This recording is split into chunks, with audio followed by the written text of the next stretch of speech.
to the planned coordinated wholesale center in the different cities. There will be 6 of such CWCs across the country, but right now we have 4. One in Kano, which is already completed, and we forcefully relocated the Open marketers in Kano to the Kanawa Coordinated Wholesale Center in Kano. The other 3 will be in Idumota or in Lagos, Abia, and Onitsha. The current premises occupied by medicine dealers are unregistered and unregisterable. This falls short of the minimal standards for storage, sales, and distribution of drug products.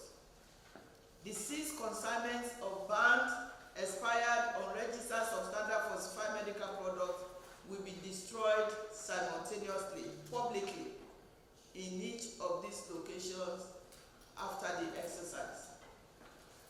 With the signing into law, the Proceeds of Crime Act, POCA, for forfeiture of assets, the assets recovered from suspects will be treated as proceeds of crime after their conviction by the courts.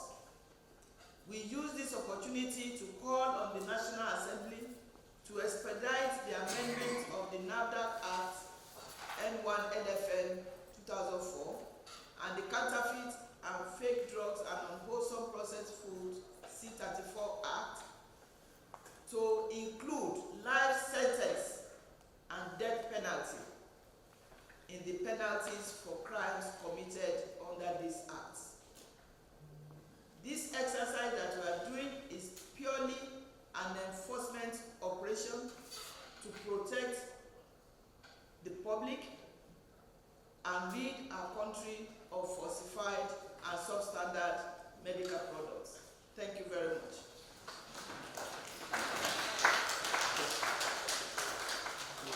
I'm honored to be here. The press briefing is about the ongoing enforcement operation in the 3 open drug markets of Ariara and the Ziuku market in Abia, the Bridgehead market in Onitsha, that is made up of Ogogo market, plumbing market, planks market, surgical market, and science market, all in Onitsha. And the 3rd one is the Idumota drug market in Lagos. The operation is part of NAFDAC's National Action Plan 2.0, 2023 to 2027, to mitigate substandard and falsified medicines and protect public health. It is geared towards strengthening the regulatory framework as well as increase consumer confidence in the medical products that are consumed. It is also a means of protecting trade by removal of counterfeited products and making the counterfeiters answerable legally and through sanctions, with the ultimate goal of protecting trade and the citizenry. The operation is an outcome of the strategic partnerships that NAFDAC has made and which is part of the National Action Plan 2.0. The planning of the highly confidential operation started in 2024 with a strong collaboration with the Office of the National Security Advisor, ONSA. The simultaneous exercise started on the 9th of February 2025 by cordoning off the 3 markets with 1,100 security forces comprising the military, the police, and the DSS personnel. The screening of the shops commenced the following day on 10th February 2025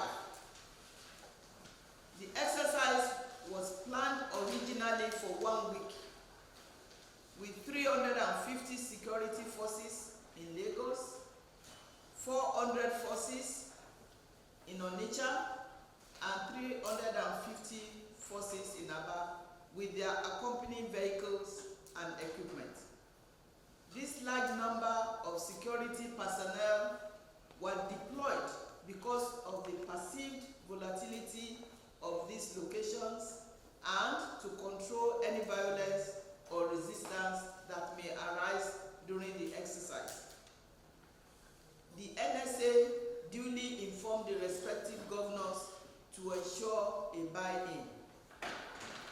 However, the exercise had to be extended by additional 2 to 3 weeks in each of these locations because it was underestimated during the planning phase.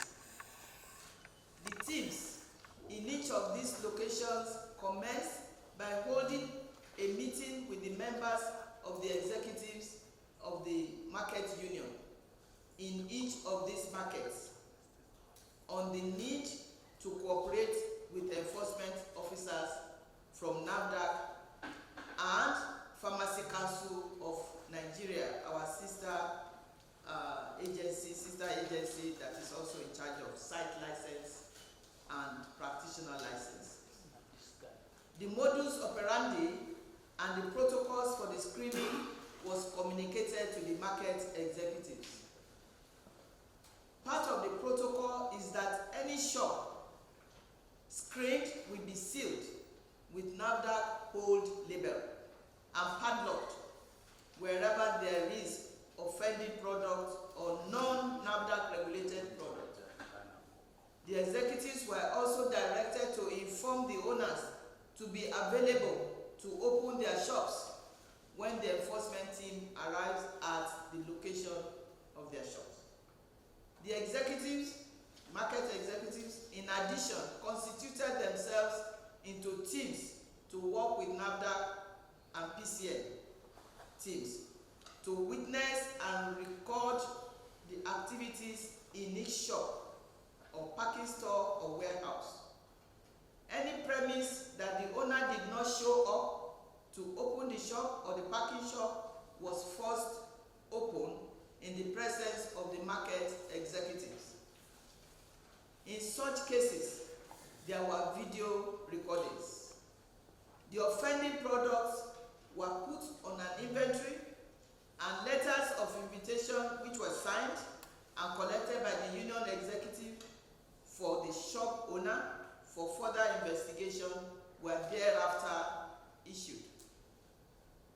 The Office of the National Security Advisor played the most significant or vital role in this collaboration by coordinating the military, police, and DSS to participate and to provide security for the operation, while NAFDAC planned with the security agencies on the closure of the markets. The simultaneous and coordinated closure of the 3 markets is considered the largest operation carried out by NAFDAC in the history of the agency. And it is to ensure full control of the enforcement operation and to prevent concealment and escape of any product from any open drug market to the other. NAFDAC deployed human and material resources to achieve the success recorded during the operation. NAFDAC staff in other locations were deployed to the 3 markets to screen all shops and or premises, because usually we do not have enough staff, so we have to take staff from different zones to Onitsha and Abia. All the shops in the market were screened by NAFDAC officials, and all suspected, substandard and falsified medical products were put on inventory and removed from the premises to our secured warehouses. During this exercise, NAFDAC succeeded in removing from circulation 87 truckloads of banned, expired, unregistered, suspected falsified substandard medical products from the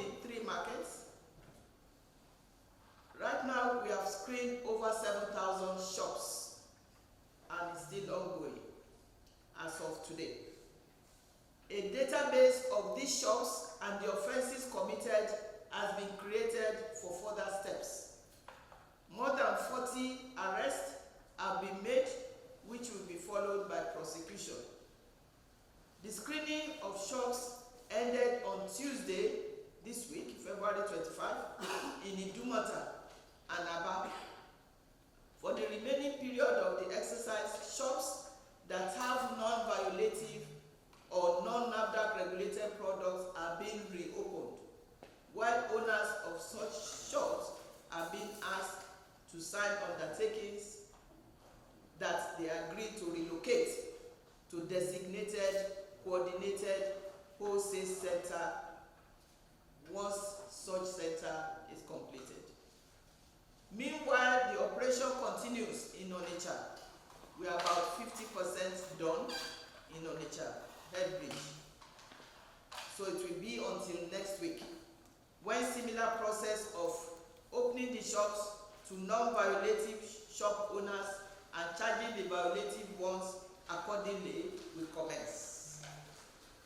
Some of the products that we have confiscated are large quantities of pharmaceutical products, including vaccines, prescription-only medicines, and so on.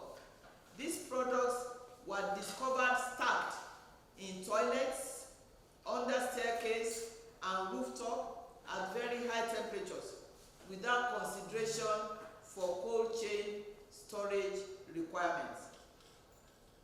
Oxytocin injection, which is a drug that is used to make sure that a woman that is delivering a baby will be done safely. So oxytocin injection and several thermolabile products or products that are susceptible to heat that were stored under extremely hot temperatures enough to denature such pharmaceuticals were found. The problem is not only about the originality of the products, but about the environment and storage. Products recommended to be stored at -8 degrees, -2 to 8 degrees centigrade were found in this hot environment.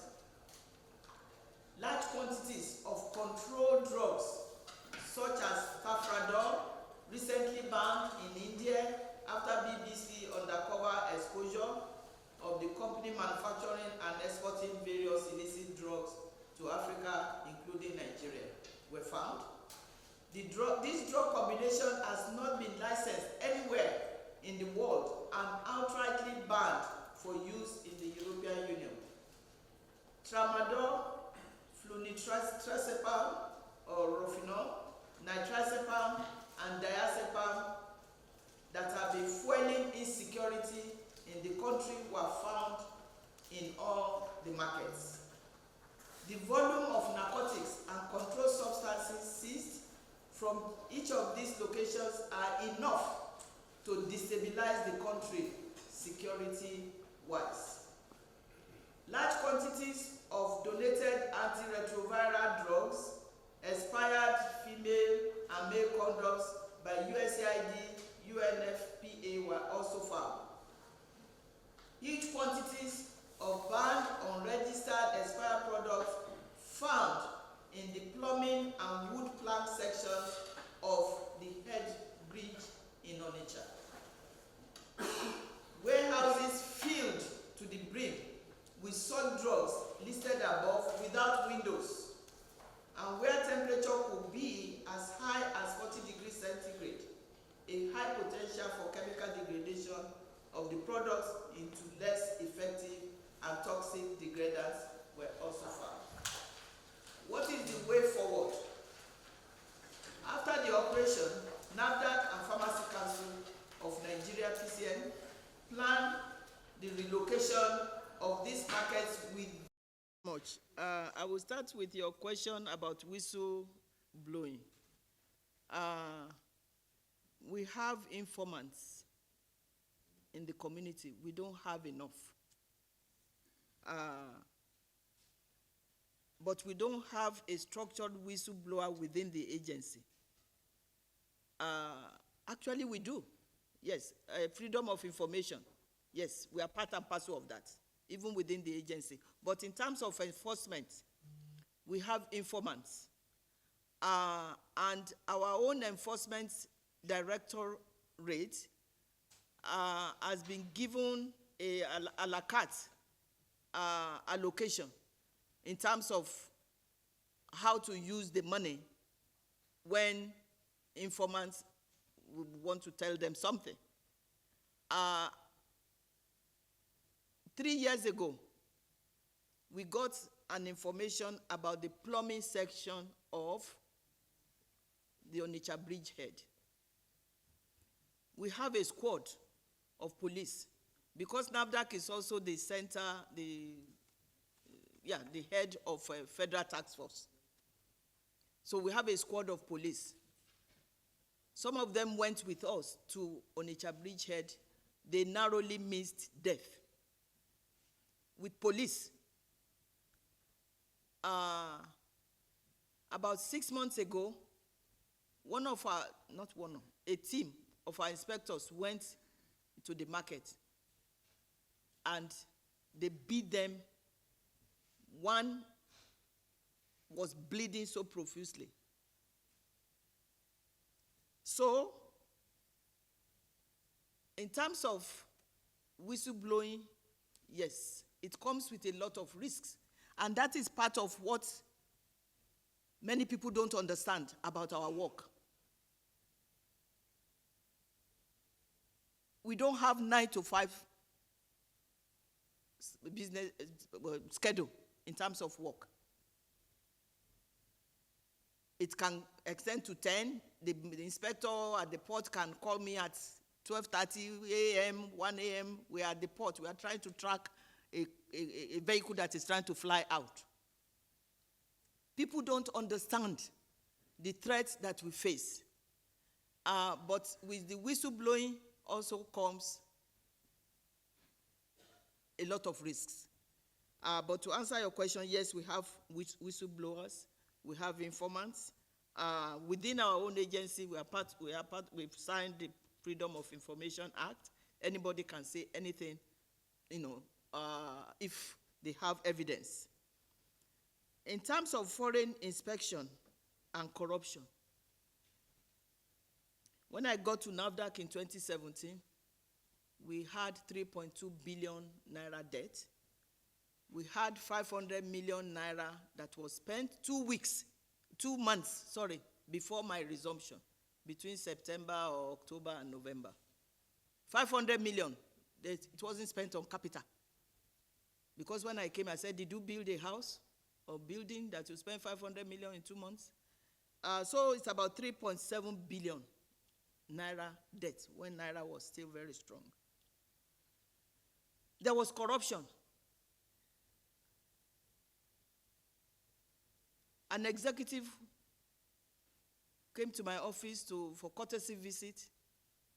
This was 2017, so gentlemen of the press, so please let's put it in perspective. And said, your staff, when they go for inspection, sometimes they don't even go there. That they will stay in Dubai and shop. Bearing in mind, we had 3.7 billion naira debt. About 700 million were for staff travel. 1.6 million were taxes and VAT that we didn't pay to the government. What am I saying? It is that the corruption was there. Because the head, allegedly, was also corrupt. And some of the staff said, when the head is doing it, why can't we do it? I'm sorry to say. That was why, when I knew that my work has been cut up for me, we started quality management system, where you think of the customer. Whether you are an accountant, you are a human resource person, you are in the lab, you are an inspector, it doesn't matter. Think of the customer. Quality management system is a change of mindset. We went through that training for a year and a half, ISO 9001. We got certified June of 2019, but that was the beginning of our training. Since that time, we have been recertified every year because now we self-audit ourselves in preparation for the next certification. So NAFDAC is no longer NAFDAC of 7 years ago or 8 years ago. Because until you start thinking quality, you don't link the gratification to somebody's life, to the death of a child. NAFDAC is no longer what it used to be. We are not there yet because change of mindset takes a lot, But we also have trainings for our staff. We had agency-wide training on leadership and anti-corruption that was led by an ex-director retired from EFCC. Trained all our staff. A process, part of the process of changing mindset. NAFDAC is a microcosm of Nigeria. So whatever we are seeing in the global picture in Nigeria, microcosm is also, of it is in NAFDAC. I put a stop to foreign inspection for 1 year. First of all, we have to pay our debt because we were bankrupt. I put a stop. There were 700 inspections in 2017 alone. So when they told me that, sometimes they don't get there and whatnot, we brought this on ourselves. The country brought what we are seeing now on herself. Because patent medicine dealers are almost in millions, maybe hundreds of thousands. They are part and parcel of substandard falsified medicine because they don't know what medicine is. And then sometimes even the professionals become accomplices to these patent medicine dealers. That is why with our own global benchmarking, WHO is not benchmarking us alone. They are benchmarking us with PCN that is supposed to site license the place and the practitioner. So we are working hand in hand with PCN to improve on our regulatory practices. So the corruption has decreased. It may still be there, but if I hear about it, you are gone. We have dismissed some of our staff because you cannot be a corrupt agency and not lose lives. Lives will be lost. There's no way that lives will not be lost. I hope I answered the question. In terms of challenges, of course, I've mentioned the hazards that we face every day.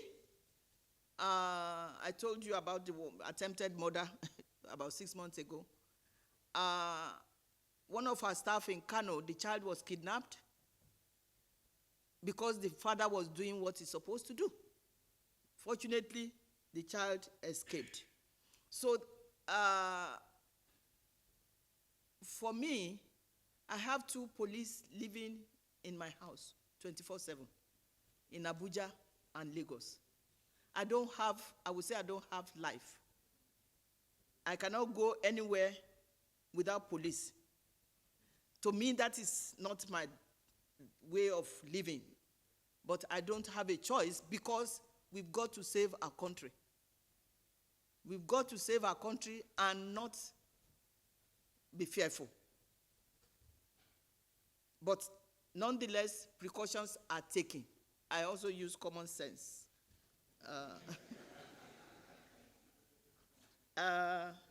In terms of what my brother from ITV mentioned in pre-operational legal framework, we are guided by our act. The C-34 Act gives us the mandate to enter anywhere that we suspect medicines or food being falsified. We have that backing by the law. Does that mean that we are not concerned about being sued? We are concerned. We have a legal directorate. And we have SAN in our database that will stand for us. That is part of the reason why we have to do things in a very methodical way. We have to think through things. This operation, we have, I don't know how many hours, What if this happens? What if this happens and that happens? What are the implications? Like I mentioned, we did not just go and start breaking shops. The union marketers, the head of union of the market are always there. And we ask all marketers to come. Some came. The ones that didn't come, in the presence of the union leaders, we forced open because we have the mandate. C-34B gives us the mandate to do that. Reopening of Onitsha Bridgehead. If it's left for me, it will have been, reopened the first day. But it's not me. I love trade. But when you have tramadol stacked, tramadol that can alter the mind of anybody, bandits, and even a child trying to kill his own parents, because the mind has been altered. When you have tapentadol, a young person will take it, or whoever takes it, and they will become stiff. They will not be able to feel anything for hours. They will just stay there. That was the one that was banned. What's an estimate? 1 trillion. 1 trillion. Yes. Naira.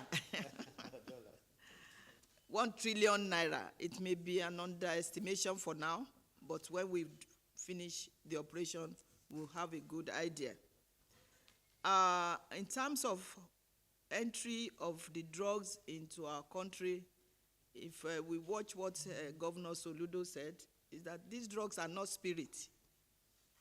They came into the country through borders and ports. And I've often said that it takes a village to raise a child. It doesn't take only NAFDAC and PCN to ensure that we have sanity in our drug distribution, or we mitigate substandard falsified medicines.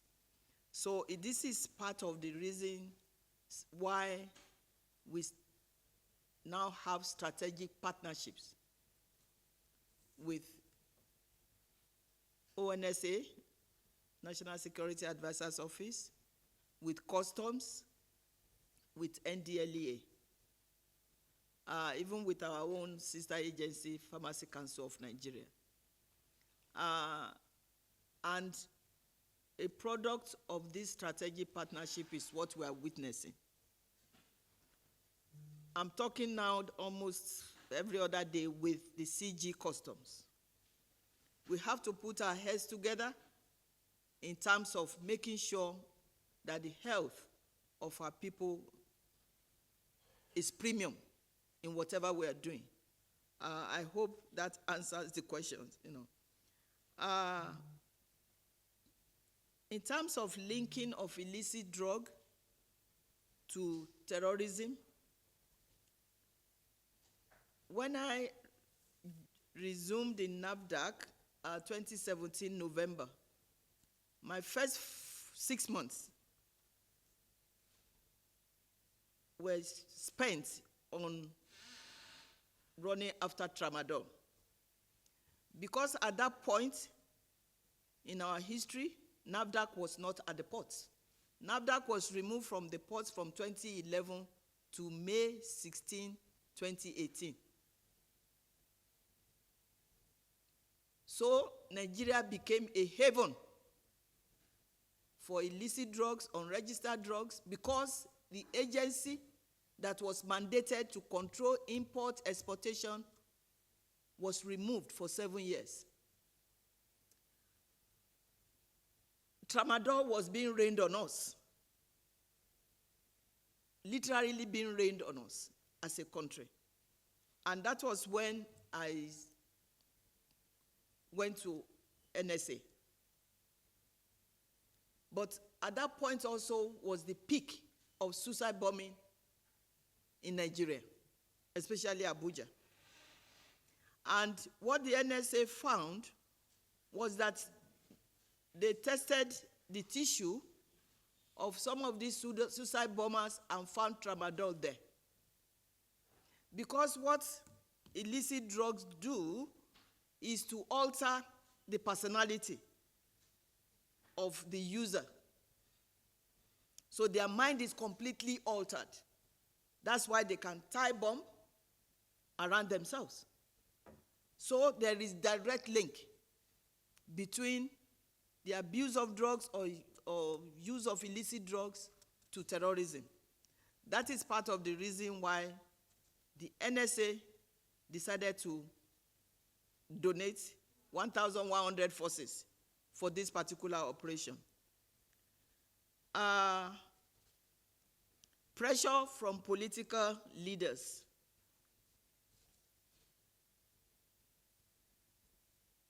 Before we started the operation, I made sure that the NSAs would speak on our behalf to the governors, because it is their constituencies and they have to face the people.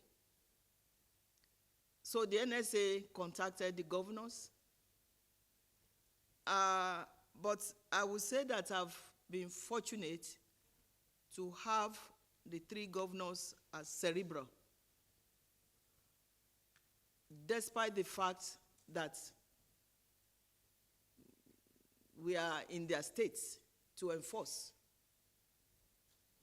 Again, if we watched Professor Soludo, he said NAFDAC came, he addressed his people, that NAFDAC came to save them from themselves. To me, that is fortunate for a regulatory agency. The same thing with Governor Oti. But at the same time, they're getting pressure from their constituents. And I understand that. And I've made it very, very plain, we are not against trade. There is no country that has open markets like Nigeria in the world. We have the largest open market in the world, where anybody can get any drug at any time. And as part of our own strengthening of regulatory system, what we are doing now is just one aspect of our regulatory strengthening. We are expected to have what is called market control. We started a journey of comparing ourselves with the best regulatory agencies in the world, what is called WHO Global Benchmarking. And for that global benchmarking tools, there are 9 modules. One of them is market control, meaning the products that are coming into your country, you are able to track them through the product life cycle. You are in control of where they are. Why is that so important? It is important because of the life of our people first, because of trade. When we started the journey of global benchmarking, we were -1 in the ranking of 1 to 4. That was 2018. Now we are maturity level 3. There's what is also called WHO listed authority, meaning regulatory authorities that the world can really depend on. For us to get that, we have to show that we have market control of whatever we are doing. Market control is constituted, is made up of another 4 modules in our 9-module benchmarking. It is made up of regulatory inspection. It is made up of enforcement. It is made up of post-marketing surveillance. It is made up of laboratory services. It is made up of pharmacovigilance. So it is market control, but it comprises so many other modules. And we will not get to WHO listed authority with our maturity level 3 unless we have market control. Why is WHO listed authority so important? It is because of our manufacturing, local manufacturers especially. If we have that, any product we approve can be traded globally. That is decrease in unemployment, increase in our GDP. Those are peripherals. The first thing is confidence in the consumer in terms of the products that we take or we use in the country. Public health and trade, decrease in unemployment. So it is extremely important. So we are not taking just this enforcement as a show. No. It is a component that is ingrained in our future in terms of playing in the global arena for trade. Very important. And to talk of President Ahmed Bola Tinubu, the executive order that he pronounced last year in terms of local manufacturing, if we don't do what we are doing, we'll just be manufacturing for ourselves. That doesn't translate to improving our economy. So this is part and parcel of what President Tinubu had in mind when he had the executive order. So the political pressure is there, but the governors have been able to convey to their constituents that this is temporary and they are ready to build coordinated wholesale center or do a PPP partnership to build coordinated wholesale center where we can monitor what is going on. With the Kano Coordinated Wholesale Center has our office there. It has PCN office. It has a police station. And we go there routinely to check what they are selling. It's like 3 floors, 2 floors, and then the ground floor of a mall. So that is why I said I've been fortunate to have cerebral governors. In terms of shutting down trade, we are not shutting down trade at all. It is that we have to do this enforcement. Many people are dying. Many people have died. A senator met me and said, DG, what NAFDAC is doing is great. That he has hypertension. And he has a prescription of amlodipine, 10 milligram twice a day. That his blood pressure never went down. And he traveled and got prescription from outside. Instead of 10 milligram twice a day, he now uses 10 milligram once a day, and the blood pressure has gone down. This is us. So it's not about doing something against trade. It's about making sure we live quality life. We don't die before our time. The senator said that 3 of his brothers have died as a result of hypertension. Millions might have died. We don't have statistics. Now let's talk of children. In the coordinated wholesale center in Kano, we moved them from the market to the coordinated center with their bags and baggage.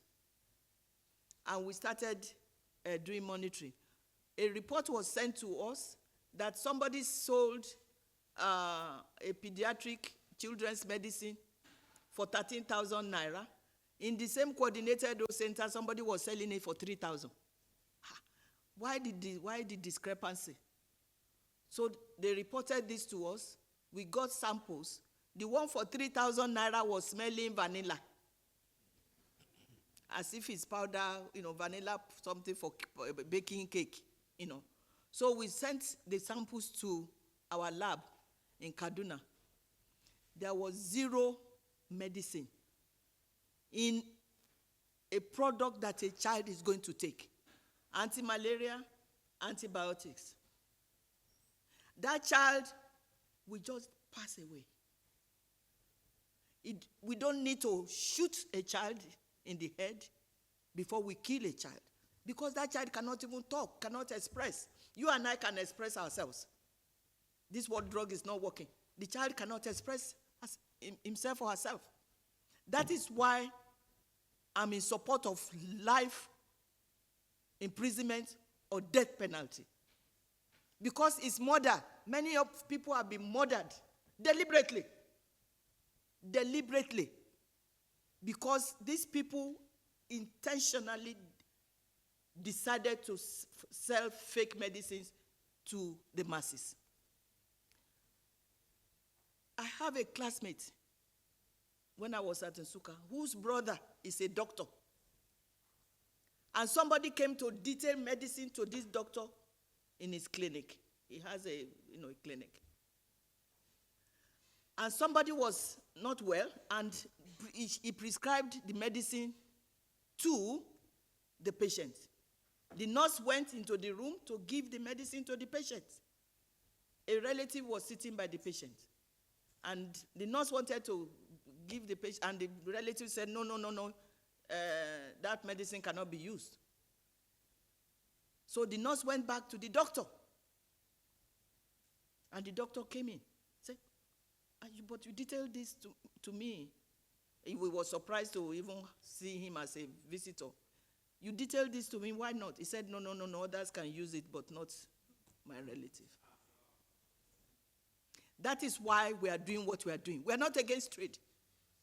We have special office created about 5 years ago in NAFDAC, 4 or 5 years ago, Office of Trade and International Relations. We foster trade. We have brought more than $2 billion of trade into Nigeria because we started 5+5. You have been importing forever. In 2019, March, we started 5+5. 5 years that we have been giving you every year, we will give you extra 5 years. Within those 5 years, you have to migrate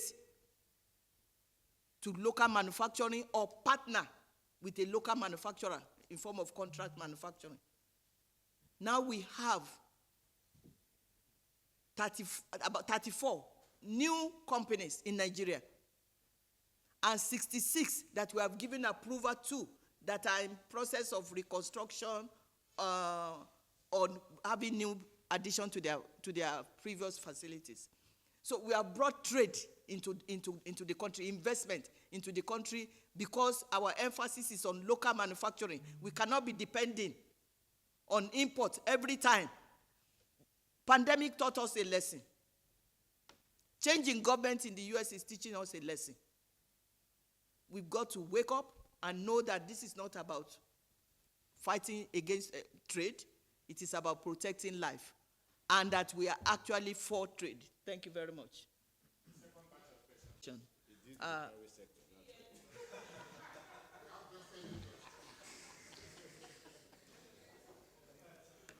Actually, it showed up in the World Bank report that it takes a long time for our products to be approved. When I got to NAFDAC, the time to approval is 120 days. 120 days. Working days. Yes, sir. And I said, who put this there? It's not real. But at that point, we weren't using international standards. There's what is called Common Technical Document. It's like a Bible that has many chapters, from administrative to laboratory to, We were supposed to have been using it since 2012. NAFDAC didn't use it. So, people would, whether the DG or whoever, would just sign. approved. Maybe, I don't know, under the table type of thing, you know. So I knew that it wasn't real, 120 days. Why? When I got to NAFDAC, 70 to 80% of our laboratory equipment were not working. So how are they testing? That's why it is fast. We also compare ourselves with regulatory authorities in Africa. We are subject to the same, so similar pressures. Shortage of staff, sometimes, you know, epileptic, electricity, internet challenges, and so on. With the 5 countries that have ML3 like us, it's 240 days. Why? Because in our own registration directorate, we have about 40 people that do dossier review. Maybe not even 40, 30 something. In the whole of that directorate, there are about 70. In FDA, US FDA, they have 1,000 staff, Office of Generic Products. 1,000 staff, not Office of Ethical Products, generic. 1,000 staff compared to 70 that we have. It takes, now we started using CTD, Common Technical Document, 2018 or so. It's huge. It can have about 700 pages. So that is part of why it is slow. But, and I will bring a personal discussion that I had with my director of registration. We are inducting, as we speak, inducting new dossier reviewers. Dossier is the package that they submit. And we're going to now they will bring everybody together and for 2 weeks and do a concentrated reviews of the dossier. And they sent me a budget. I said, what am I getting for this? What am I getting for this? And I read the World Bank report to the director. This was 2-3 days ago. She has already discussed this with me at length, but I read it again. Our process is like letter L. That horizontal line is the dossier review pipeline. You submit, and then the review starts. And it is all science-based. And then the longitudinal one, the vertical, is when it goes into our e-registration pipeline.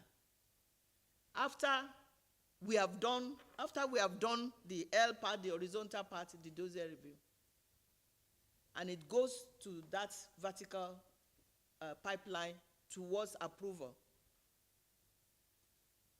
we will inform manufacturers, market authorization holders. Many of them will not pick up, especially since the last 3 years. Because after the dossier review is good manufacturing practice inspection. It's laboratory. For good manufacturing practice inspection, since 2018-19, I believe, we started charging $10,500 because most of them are foreign. And you have to use 2 people. One of the cabinet members sometimes told me, said, why couldn't you use 1? We cannot use 1 for inspection because it's our word against their own word in that company. And we calculated $10,500 to the nearest dollar. 2 people, flight, before the pandemic. Accommodation, in-country flight, visa application. We summed for 2 people, $10,500. It's now about 80 million or 70 million, whatever. We have already approved the dossier Now to get into the vertical line, they will not, because they don't have money. These last 3 years have been horrible for our manufacturers. Why so? Because the only thing that they do not import is water. That is why the executive order is so apt, because custom duty levies and so on have been removed. We don't make anything, and then we charge high levies, high custom duties. They are so stretched. It is so difficult for them. They will not pick up. I will say, call them. Call them. Don't depend on just email. They will call. Somebody, they will stand to call them. They will not pick up. Oh, we are waiting for power of attorney. It's all excuse. Because we've had power of attorney requirement before. We had power COPP, certificate of pharmaceutical product, that they need to produce before. But times are tough. That is one factor. They are multifactorial. But staff, we don't have enough staff. We have 2,000 staff. And I met 2,200 staff when I joined in, when I came to NAFDAC. We have recruited about 170, 150, 300 and something. People are jackpotting. So that is part of, that is part of the problem. That doesn't mean we are doing everything perfect, but those are significant issues that we have to address. Thank you very much. Thank you, sir. We've gotten loads of such. Then what do? Fold our hands? No. The life of one person is more than enough to lose. More than enough to lose. We are going to reopen, and again, Governor Soludo, discussed with me and, understand, made me to, I understood rather what he was talking about. But he was very cerebral. He said, unlike what was done before, 4 months, Onitsha Bridgehead was closed in 2007. That was long before my time. This time around, it's about a month. And he tried to let them know that by the end of next week, we will be done, but we will give them conditional stay until the CWC is built. Right now, it's being built in Ogba, the Anambra State Coordinated OSA Center. So it will be open, but it will be opened on our own conditions. Why? Because the life of our people matter. Thank you very much. Oh, sorry, please. USAID. Sorry. I'm sorry, yes.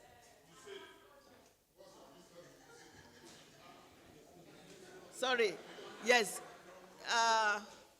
Unfortunately, people from the US are not the ones that are trafficking on donated products. It is our people. It is our people in the warehouses or wherever, I don't know how they do it.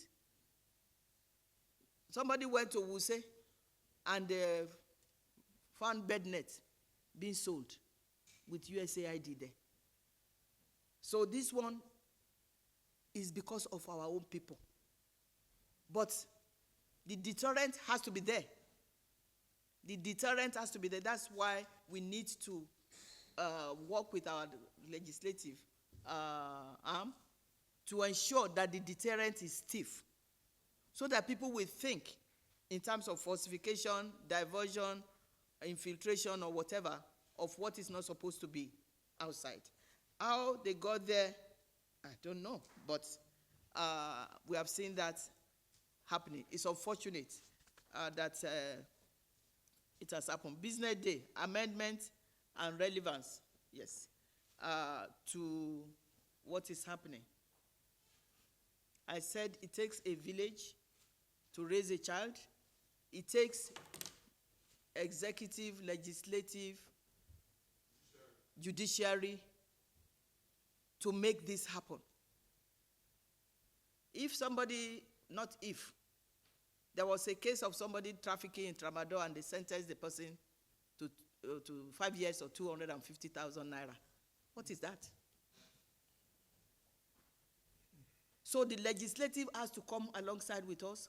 Customs have to come alongside, not with us. All of us working together, because the life of our people matter. So the amendment is going to be very, very relevant in terms of moving forward. I hope I answered the question, sir.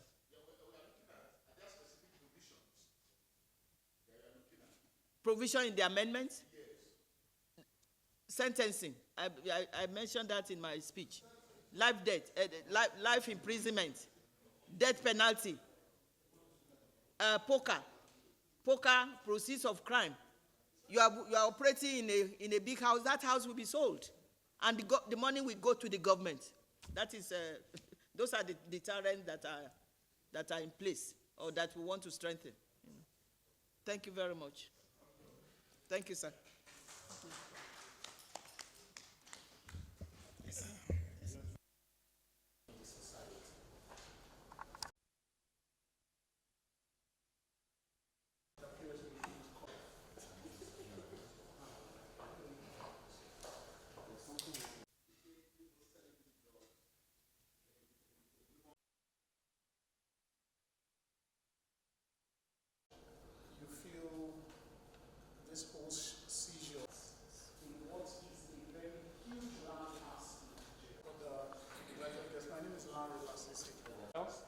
Two, Dr. Leon Tribune. Three is match. Can we go ahead?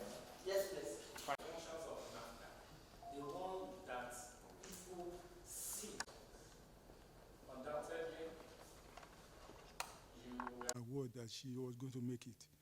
And I sent a message to, and I hope, gentlemen of the press, thank you for coming. I think we're going to call you.